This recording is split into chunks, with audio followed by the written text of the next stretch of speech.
Okay mga boss, magandang tanghali po sa atin lahat. So, nagpakawala tayo ng ibon natin isa-isa. Kasi pagka pinagsabay ko sila, kasi kaninang umaga nagpakawala ako.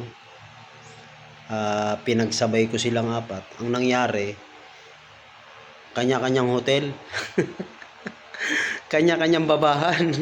Ang hirap talaga ng ganitong nagpaparisan talaga. So, itong isang blue bar, kahapon may umitlog. So, itlog itinabi ko.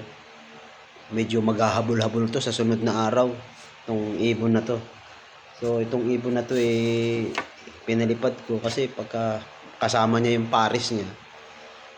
Ang hirap. Ang hirap ng sistema pagka ang ibon nasa labas parehas magkapares at titigas na ng ulo. Pero kaya ang ginawa ko, isa-isa ko silang pinawalan para hindi naman sila manaba ng manaba. Kasi pagka hindi ko pinapalipad, nananaba ang ibon. So itong ibon na to gusto nang bumaba pero nasa tabi ako ng loop. Iniilang ko siya para hindi siya agad bumaba. Kasi gusto niya na agad bumaba kasi yung pares niya nga nasa loob. Ayan talagang pinipilit niya na bumaba siya. Pero okay lang 'yon. Kasi gusto ko rin siya bumaba na nandito ako sa tabi ng lot. Iniilang ko siya. So ito yung update ng ibon natin. So nung isang araw na-training natin niya ng atimonan. Gustong-gusto niya bumaba pero naiilang siya kasi nandito ako sa tabi ng loop. Mismo malapit sa landing board. So yan gustong-gusto niya na bumaba pero naiilang siya. So ito yung update ng ibon natin. Pinapalipad ko lang para hindi gaanong manaba. Pero kanina umaga, pinoronda ko sila quarter to 6. Medyo madilim-dilim pa pero pinaronda ko pa rin sila. Nag-raging naman, dumayo. Pero itong ngayon, pinapalipad ko pa rin sila umaga, tanghali, hapon. Para mabatak sila, lalo na mabatak kasi medyo nalayo na ang liparan. Pero pagkapahingahin ko naman yan. So ito naman yung lilipad ng ibon natin. Ito yung update. Ito na gustong gusto nyo na bumaba. So maganda naman ililipad ng ibon natin. Kasi gusto ko sa ibon, may nasasalat ako medyo buto sa kanilang katawan. Ayaw ko ng sobrang bilog. Kasi pagka medyo bilog, maskulad, parang mataba, mabilis hingali ng ibon. Maaaring tumukod. So ito yung ibon natin, ayan, So ito yung ibon natin na gustong-gusto ng bumaba. So medyo hiningal na siya. Binuksan ko na yung pinto nila. Pagka binubuksan ko yung pinto na yan, papasok na yan. So ganun lang. Hindi natin kailangan ng kung ano-ano pang pantawag. Pero minsan sinasabi ko, pasok. Pero nasasanay na sila. So ito naman yung puti. Itong puti, pinalipad natin. Gusto ko rin tong paliparin kasi medyo naghahabol na rin din to. Lahat sila. Walang ginawa kundi yung motivation talaga nila ang ito yung ibon natin, kinat ko na lang to kasi pero itong ibon na to maganda pa rin ang inililipad. So maganda ang nililipad ngayon. Medyo hasahasain natin, batak-batakin natin kasi nalayo na ang training. So ito yung update ng ibon natin, yung puti. So itong puti medyo naghahabol na rin. Pero maganda naman yung nililipad ng ibon na to. Kanina nag-raging din naman sila. Ito yung puti. Talagang naglalaro pa. Itong puti, itong mga ibon natin ay sinanay natin tong laging sarado yung bago yung trapdoor, meron pa akong isang tinatawag ko ng na mahiwagang gate. Lagi kong sinasarado yan pag nagpaparonda ako. Bababa sila sa landing board.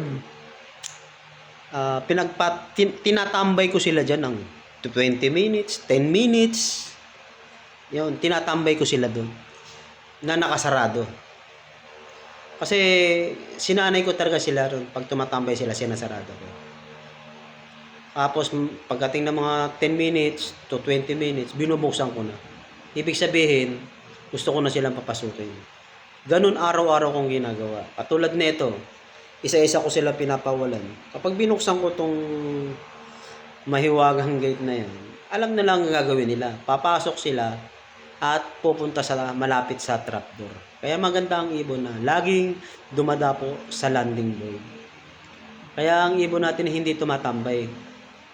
Kasi ang ibon, pag tumambay, hindi mo na Totoo lang, ang ibon, kapag tumambay yan kung saan-saan, hindi mo na mapalipad na maayos yan. Hindi mo na mapalipad ng sa oras. Ganun yung isang kong tip sa inyo na ang ibon dapat hindi natin mapatambay. Dapat, ang pinakamaganda kasi sistema sa pag-iibon, napalipad natin sila sa oras. O, ito naman yung isa, pinilipad natin. So, ito yung isa nating ibon na tinitraining din natin. Pero hindi ko palaktaw-laktaw lang ang training. Pero gusto ko silang inorte. Pero tinitraining ko rin sa south. So, ito yung ibon natin na basta ang ibon, ang pagdidisiplina sa ibon, dapat mapalipad sila sa tamang oras. Papalipad ka ng alas 6 ng umaga. Pag dumayo yan, minsan 1 oras. Bababa yan. Kailangan, mapapasok mo agad sila. Pagpahingay nung, pagyari, sa umaga, pinalipad natin sila ng alas 6. As bumaba, mga 30 minutes lang. Pagpahingahin natin sila ng mga 10 minutes to 20 minutes. Doon lang sila sa landing board. Pero yung landing board ko, ay nandun sila, bumababa, nakasara. Hindi sila basta-basta makakapasok, nakasara. Sinasanay ko na pagdarating sila, sarado. Ngayon, siyempre, papakainin ko na yun sila, bubuksan ko. Gusto ko kasi nasasanay sila na kapag bumaba sila sa landing board, bubuksan ko at papasok sila. Napapansin nyo, ganun ang ginagawa ko lagi. Kasi isa yan sa magandang simula sa pag-iibon kapag ganun ang sistema mo. Hindi ka mahihirapan magpapasok ng ibon. Ang ibon kapag sa malayo na ang liparan, pag ang ibon, malayo na ang liparan, talaga naman papasok talaga naman agad yan. Mabilis talaga ang trapping yan, lalo pag malayo ng liparan. Pero, ang pagtitraining ng ibon, kasama yan. Kasama yung pagtitraining natin ng ibon, yung pagluluply, kailangan mapapasok mo talaga na mabilis, madali, na hindi ka mahihirapan. Para mapalipad mo sila ng maayos. Yung mahirap kasi pag ang ibon mo, tumambay dyan sa mga wire na yan. Nako, nasabi ko, yan, diyan ka na problema pag gano'n ng kailangan disiplinahin natin ng ibon. Kagaya nito, binuksan ko yung mahiwagang gate. Alam niya na, papasok siya. Pero pag nakasara lang yan, nakatambay lang yan dyan.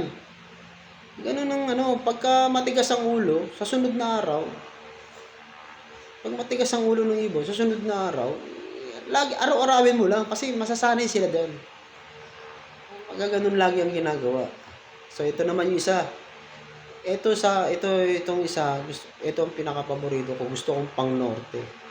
Kasi itong ibon na to, itong isang kapatid ng puti. Ito yung magandang isama sa mga parondahan. Kasi itong ibon na to lumilipad ng mag-isa. 20 minutes, 25 minutes.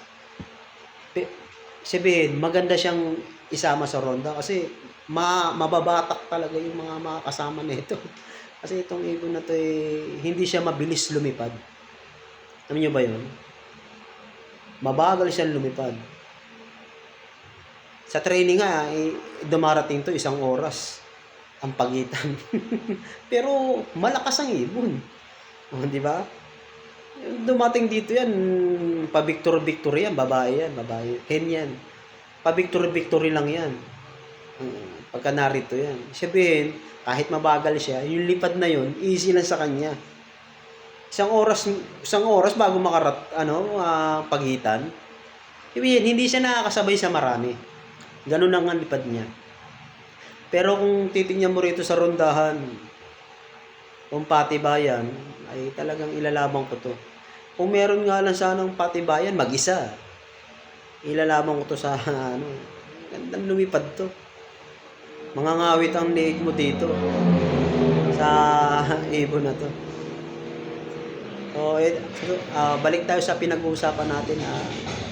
Pinaka the best na ang ibon, madisiplina natin na pumasok agad sa loop. Para laging tama ang ating pagpapalipad. Lalo na, ang ibon kunyari ang ibon mo nakatambay, gusto mo sanang paliparin sila sa ganitong oras dahil maganda, umuulan. Di ba? Kaso nasa labas. Minsan, pag sobrang init, kaso nasa labas naman, nakatambay, walang mangyayari. Kailangan ng ibon natin.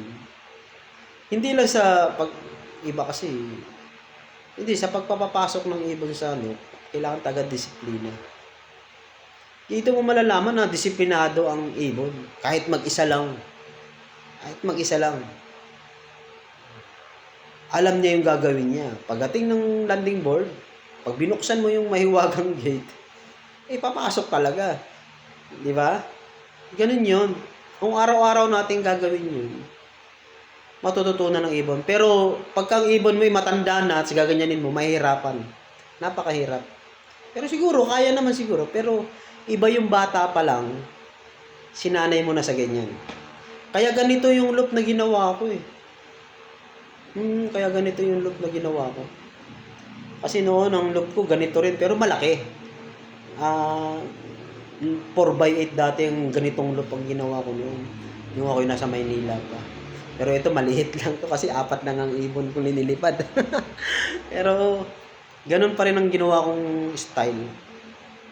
Kaya ang ibon, madaling turuan. Pwede naman natin silang istikin. Sa pag-i-stick naman, kailangan hinakay pa rin din. Sanayan na rin natin. Kasi pag matanda na, ang hirap na turuan talaga. So, ito yung update ng ibon natin. Ito yung pang norte ko. So, ikinat ko na lang kasi kung saan pa nagpupunta. So, ito yung ibon, Yan, Walang ibang pinadapuan, landing board. Kasi binuksan ko agad yung mahiwagang gate. Ngayon, pag binuksan ko yan, medyo nagpahinga yan. Binuksan ko yan, alam niya na yung gagawin niya. Papasok na siya. Kasi, sa araw-araw nating ginagawa yan, natututunan talaga ng ibon. Okay, sige. Boss, salamat sa mga kwentuhan natin.